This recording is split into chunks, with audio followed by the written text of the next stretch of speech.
क्या चला के दिखाई आपने भाभी? ये इनकार तब होगा जब मैं इस रिश्ते के लिए मानूंगी। मेरा रिश्ता लेके जाएं, आप यकीन करें, इनकार नहीं। तुम चुप कर जाओ अरसल। आपको तो प्राइड ऑफ परफॉर्मेंस मिलना चाहिए। और मैं इस रिश्ते के लिए कभी भी नहीं मानूंगी। वाह भाई वाह।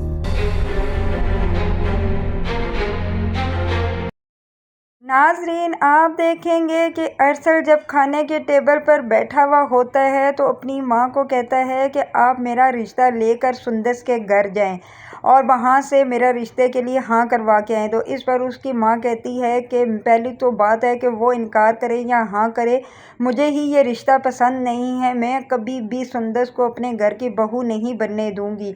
और तुम मुझे क्यों कह रहे हो कि अरसल के बार बार कि मैं सुंदस के घर जाऊँ, मैं कभी भी उसके घर नहीं जाऊँगी रिश्ता लेकर। इस पर अरसल कहता है कि आपको तो जाना ही पड़ेगा, क्योंकि वो अपने बाप को भी कह चुका है कि आप मेरा रिश्ता लेकर सुंदस के घर जाएं।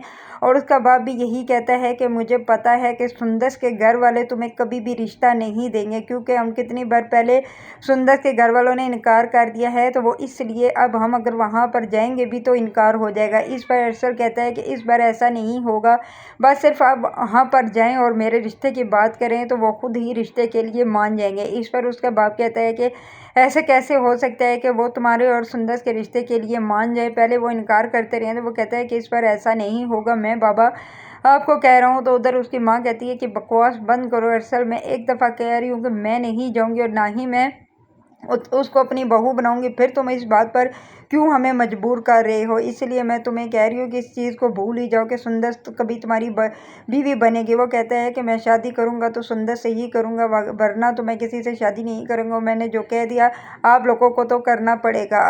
अगर आप लोगों ने ये चीज़ नहीं की तो आप जानते हैं कि मैं क्या करूँगा। इधर आप देखेंगे कि उसका बाप बहुत ही परेशान हो जाता है और कहता है कि किस मुंह से मैं जाऊँ सुंदस के घर अपने बेटे का रिश्ता लेकर कि वो मेरे बेटे को रिश्ता दे दें। मुझे लगता है कि वो आगे से इनकार ही करेंगे।